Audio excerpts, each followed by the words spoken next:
Hey, hello, guys. You're welcome to the YouTube channel. So today we'll be focusing on number pattern. Normal, this video is made for grade 10s and grade 11s. It's made for grade 10s and grade 11s. So today we'll be looking at our number patterns. So on number patterns, we will be focusing on the arithmetic. We'll be focusing on the arithmetic, arithmetic, arithmetic sequence, arithmetic sequence, or you can just say it's a linear pattern, arithmetic sequence or a linear pattern. So guys, when dealing with number patterns, there are several things you have to consider in order to be an in order to be able to answer different questions that come along with number patterns. So the first thing that you have to do, you should consider which type of pattern is that, which we have different patterns we will be focusing on. For grade 11, it's just quadratic and the linear. And then you have to know what type of pattern that you are considering at the moment. But for now, we'll be focusing on the arithmetic sequence. So what is an arithmetic sequence? One may ask, what is an arithmetic sequence? An arithmetic sequence or pattern, it is a pattern with the first, very important, with the first common difference. The first common difference. An arithmetic sequence is simply defined as a pattern with the first common difference. So friends, you have to understand each and every, if you have to consider, this is just the the general or the foundation of arithmetic sequence. In order for you to answer any question, you have to stick to these three words. So first, we know that something that common first, and then for common, we mean something that is what is the same. And then what is a difference, guys? A difference is just an answer that you get when you after you what you subtract. The answer you get after you have what you have subtracted. After subtraction is an answer you get after subtraction. So if I say 3 minus 2 is equivalent to 1, what I'm trying to say is that 1 is the difference of what? Of 2 and 3. You understand what I'm trying to say? So for an arithmetic sequence, it lies along these three things. You must understand that if we say first common difference, what are we referring to? So for an example, hence a pattern is like this.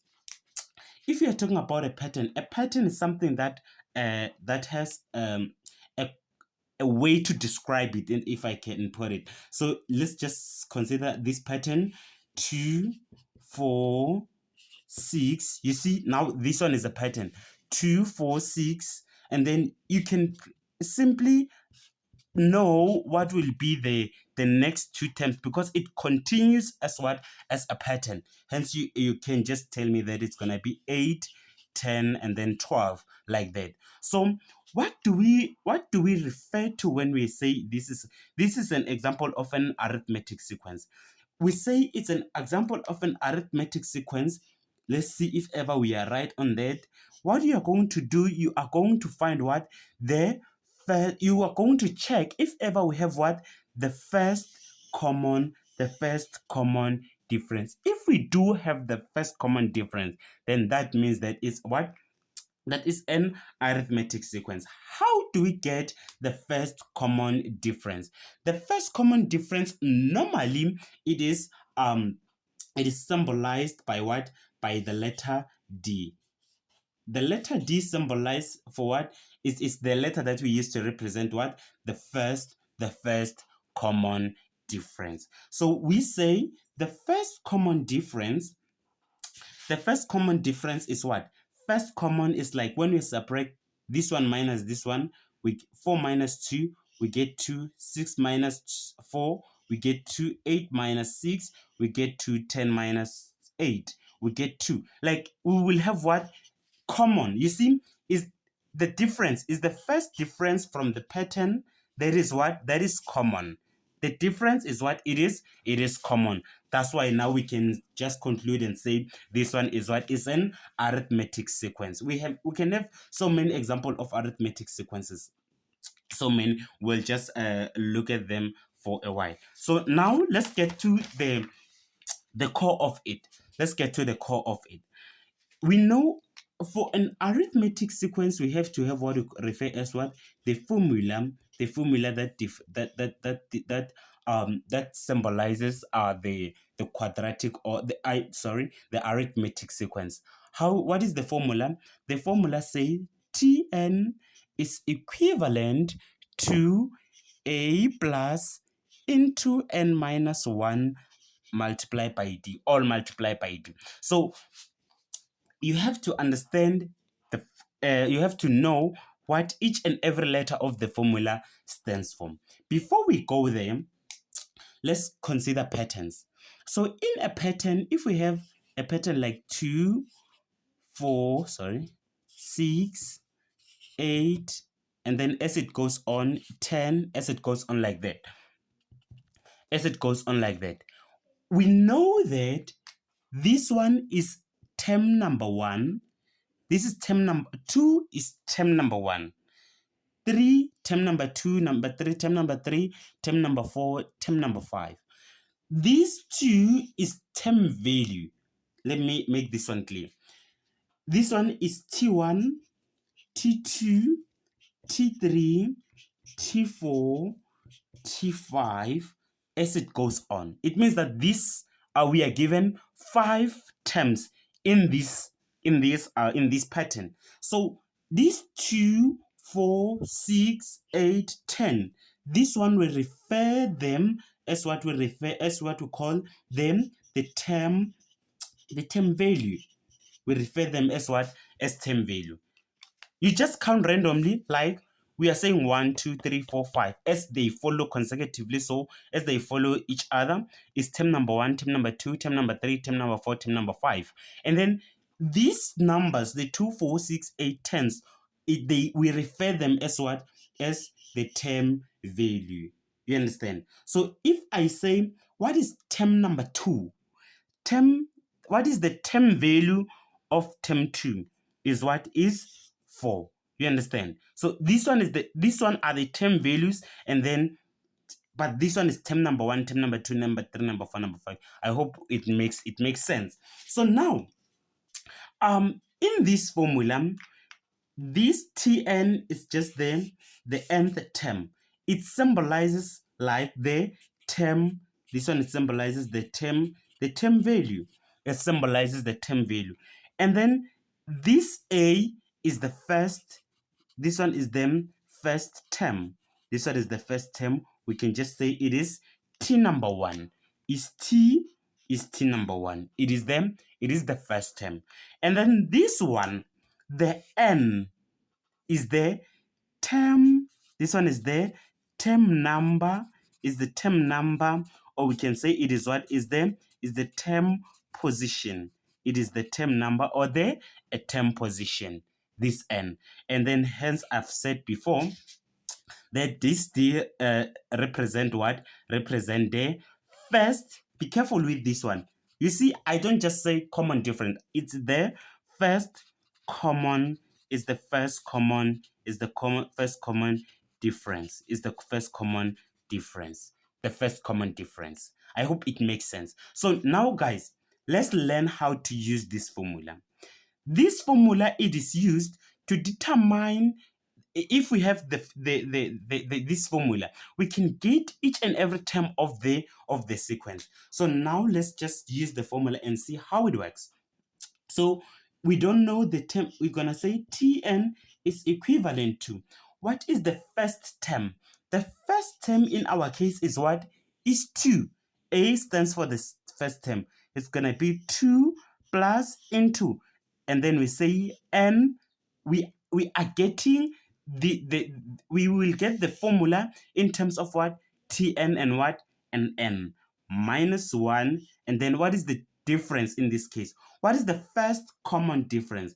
The first common difference is what? Is gonna be 2. How did we get 2? Remember, it's 2, 4, 6, 8, 10. So you see, if I subtract out this minus this, we're gonna have 2. This minus this, we're gonna have 2. This minus this, we're gonna have 2. This minus this is we're gonna have 2. So our common difference is what is gonna be 2 in this case. Now we're gonna have 2 plus into n minus 1 multiplied by 2. So how do we work this out? A lot of students make a mistake when they are solving this thing. How do we solve this out? We write this 2 and then we say plus. We multiply this number. We multiply this number by 2, by n. 2 multiplied by n is going to be 2n. Remember that. And then we're going to multiply this one again. And 2 multiplied by -1. Please, guys, consider the sign always. 2 multiplied by -1, we're going to have -2. And then we add up the like terms. We will end up having Tn is equivalent to 2 minus 2 is going to be 0. We'll be having what? Tn. So this one will be our general term. This one is going to be our general term or our nth term. We will refer this one as our nth term. This is our nth term, or we can say it's our general term. It's our general term. I hope everything is clear up to so far. So I always tell up my student that after you got this number, after you got this formula, you must always, not sometimes, always you must always check if this one is right. So now we are going to check. It is not part of the calculation. We are just doing it for ourselves so that we are sure that we wrote the right thing, right, guys? So now what is going to happen is that how we're going to check that one? We're going to say the second term is equivalent to 2. Where we see, remember, you see, it's n. We have replaced this n with 2, and then so do we here, 2. And then what we're going to have is going to be 4.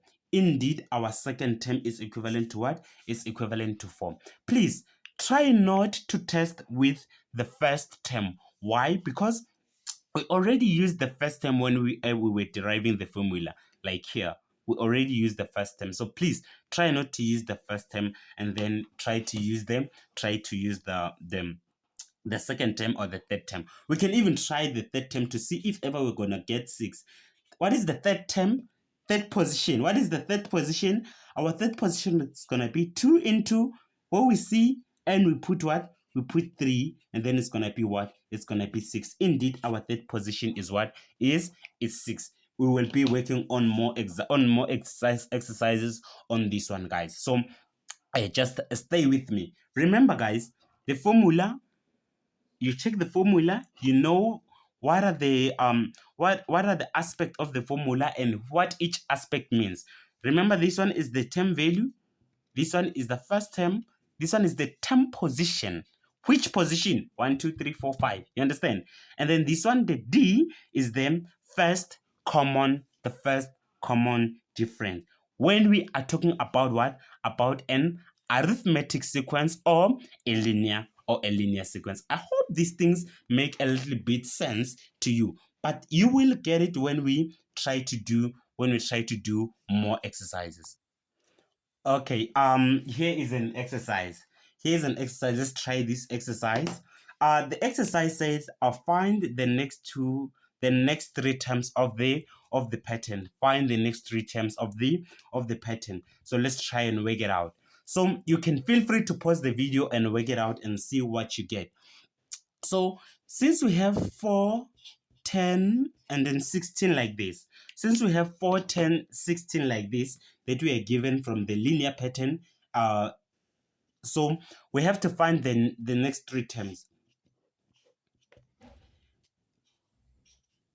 Here we go. You're gonna say, okay, this minus this. You find the difference, right? Find the difference. You say 10 minus 4. You're gonna have something like 6, right? And then you say 16 minus 10. And then you're gonna have what? Something like 6. So you see, now you know that this one is a what? Is a common first common difference. So how are you going to get this one? You're gonna add 6 to this one. You're gonna add 6 on this one. And then when you add 6 on this one, you're gonna get 22. And then you're gonna add 6. You keep on adding the common difference. And then you're gonna have something like 28, right? And then you're gonna add again from this one. And then you're gonna have what? 30, 34. And then here it goes. Those are the next 3 terms. Hence, we answered the first question. So let's go to the second question now. They say calculate the 50th term. The fifth term. So now on the 50th term, what are you looking for actually? We are looking for the term value. They can say calculate the term value. Actually, we are looking for the term value. The term value of what? Of term value number 50. So it means that this 50 is our position, right? This 50 is our position. So how are we going to get that? Let's get the formula first. So we're gonna say, okay, Tn is equivalent to A plus into n minus 1 and then D. So now we have something like this, right? And then what is our first term? The A. The first term is what? Is 4. And then we put 4 here. We say plus into n minus 1, n minus, oh, sorry, not like this one. So here we're gonna say 50. Remember, we are given what? 50 here, right? The 50th position. So this is the position, hence it's gonna be n. So we're gonna say here like term number 15, so that you don't get confused. So what is the what is our D? So our D in this case is gonna be what? It's gonna be 6, right? So our D in this case is gonna be 6. So now, since we have this one, so altogether, if you multiply 49 by 6 plus 4, and then altogether you're gonna get something like 289. So the 50th term of this pattern is gonna be what? 298, not 89, 98. So this is how it works. So they say which term of the sequence is equivalent to. You see, now they say which term of the sequence is equivalent to 310. It's equivalent to 310. How are you going to work that out? So now we basically know that, okay, our term is going to be equivalent to, so we are looking for the position. You see, which term? We are looking for the position now. So which means that this one will be, so let's just find the n term first. So Tn is going to be equivalent to A plus into n minus 1 and then D. So now what do we have? What we have here is Tn is equivalent to, what is A? As we said, is 4 plus into n minus 1, and then we have D. Our difference is 6. And then we multiply things out. It's gonna be 4 plus 6n, this multiplied by this, minus 6. Remember, we said 4n multiplied by 6, we got 6n, and then 6 multiplied by -1, we got -6. So when we add up everything, it's going to be -2. We say 6 minus 6 plus 4 is going to be -2. So this one is going to be our Tn. So this one will be our Tn. How do we end up finding that thing? How do we find the position of term value 301? We say, okay, 310 is equivalent to 6n minus 2, right? And then we take these 2 to the other side. It's gonna be, when it goes to the other side, it becomes 300, and it's gonna be 310 plus 2, and then it's become 312, which is equal to 6n. And then from there, what do? You divide both sides by what? By 6. You divide both sides by 6. N is equivalent to what? N is equivalent to 52. So it's on the 52th term position, right? So guys, there are some things to note here. Whenever you are given a pattern, this is it's pretty much important. Whenever you are given a pattern, you should never, your n, your position value, your n must never be equivalent to a decimal number. Must never be equivalent to a decimal number, and it must never be something like a fraction, right? So it must never be a decimal number or a fraction. It's always a whole number. Do you get what I'm saying? Because it's a position. You can never be position number 2.5. You always position number 2 or number 3, somewhere there. Number 4, number 5, number 6. You see, you can never, even in a league, guys, we know we can never have like this team is on the 7.5th position. No, it's always like 7th position, 10th position, number 1 position. Do you understand? So those are the kind of things that I'm talking about. So let's try to work on one last problem. Okay guys, here's another exercise that we'll be looking at. So guys, remember this thing, man. Okay, before we can remember anything, let's get to the question. Given the linear sequence, there is the key. This pattern is what is a linear sequence. Very much important. This pattern can be anything, can be any form of pattern, right? But in this case, we are just specified, given there, it is what? It is a linear, it is a linear sequence. So take that into consideration. So they say determine the value of P and the next 3 terms. So let's work on that. Our sequence goes as 1 minus P is the first term. The second term is 2 minus 3. And then the third term is P plus 5. So this one is a linear sequence. We should get the value of P if this is a linear sequence, right? So now let's get into it. So how do we even start?